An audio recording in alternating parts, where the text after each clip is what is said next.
Salut et bienvenue sur notre chaîne d'information Stan Mali Media. Le but est de vous informer sur l'actualité malienne, et je tiens à rappeler que nous sommes tous solidaires au Mali et voulons vous mettre au parfum de l'information malienne. Eh bien les amis, si vous êtes fan d'Assimi Goïta, tous pour un Mali solidaire, alors n'hésitez pas de vous abonner et à lâcher un petit pouce bleu. Sur la quinzaine de pays membres de la CEDEAO, 3 sont suspendus du fait de coups d'État.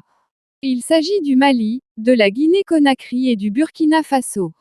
Sur les 12 pays qui participent au sommet de samedi prochain, un certain nombre sont favorables à la levée pure et simple des sanctions qui frappent le Mali. Par contre, nombre de pays de cette organisation sont toujours inféodés à la France et donc ne comptent pas faciliter la tâche à la délégation du Mali qui sera sans doute conduite par le vaillant ministre des Affaires étrangères, Abdoulaye Diop.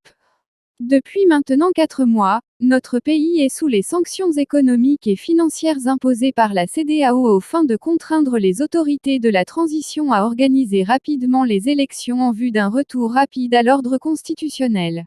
La réunion extraordinaire du Comité des chefs d'état-major des armées des États membres de la Communauté économique des États de l'Afrique de l'Ouest, CEDEAO, annoncée à Accra, Ghana, le week-end prochain, 4 juin 2022, suscite beaucoup d'espoir pour la levée enfin de ces sanctions jugées par les Maliens et par beaucoup d'observateurs comme injustes.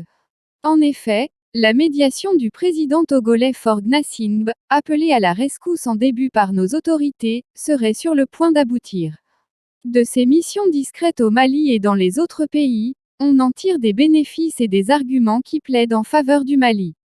Son vœu le plus ardent aujourd'hui est la levée des sanctions contre ce pays qui sert d'exemple d'indépendance pour l'Afrique et tout le tiers-monde.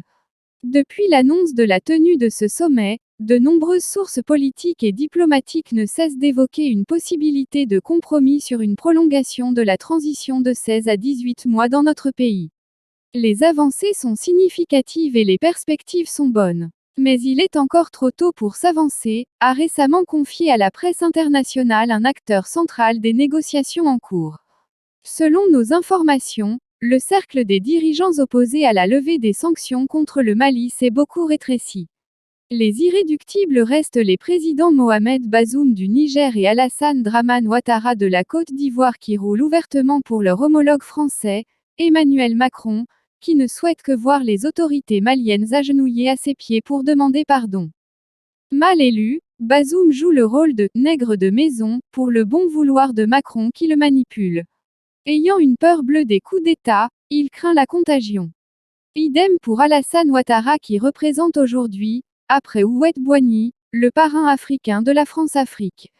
Des anglophones comme le Gambien Adama Barrow, le général Julius Maada Bio de Sierra Leone et le Libérien George Weah ne sont pas non plus contre la levée des sanctions. Alors que le Nigérian Mahamadou Buhari, le Ghanéen Ado Akufo, le Bissau-Guinéen Umaro Embalo Sissoko ou encore le Béninois Patrice Talon affichent des positions mitigées qu'on peut qualifier de centristes.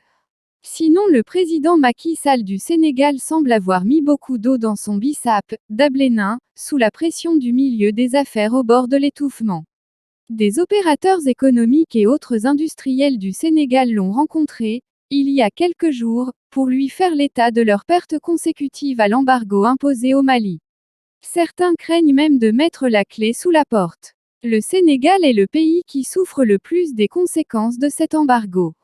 Ne serait-ce que par le fait que les Maliens sont les seuls à utiliser le port de Dakar pour leurs importations et leurs exportations. À la différence des ports ivoiriens utilisés aussi par les Burkinabés. Difficile donc pour le président Sall de garder cette position jusqu'au boutiste face à la colère qui gronde non pas au Mali, mais dans son propre pays. Il va certainement militer pour une levée des sanctions. Surtout que les autorités de la transition ont visiblement accepté aussi de faire des concessions sur la durée du nouveau chronogramme. Sans compter que ces sanctions sont dénoncées comme injustes un peu partout sur le continent par des hommes politiques, des intellectuels, des artistes, des activistes. Et on se rappelle aussi que la Cour de justice de l'Union économique et monétaire ouest-africaine, UEMOA, a ordonné le 24 mars dernier la suspension des dites sanctions. À la veille de la réunion extraordinaire des dirigeants de la CEDEAO à Accra, Les Maliens retiennent en tout cas leur souffle en espérant que la raison et l'esprit du consensus vont prévaloir dans la capitale ghanéenne afin d'abréger leurs souffrances et surtout permettre à l'économie sous-régionale de respirer également. N'empêche que, en dépit de cette majorité de chefs d'État et de leur peuple favorable pour la levée de l'embargo, la prudence doit être de mise eu égard au fait que la CEDEAO n'est pas une organisation des peuples, mais celle des chefs d'État inféodés à l'ancienne puissance coloniale. Si vous êtes fan d'Assimi Goïta, tous pour un Mali solidaire, alors n'hésitez pas de vous abonner et à lâcher un petit pouce bleu.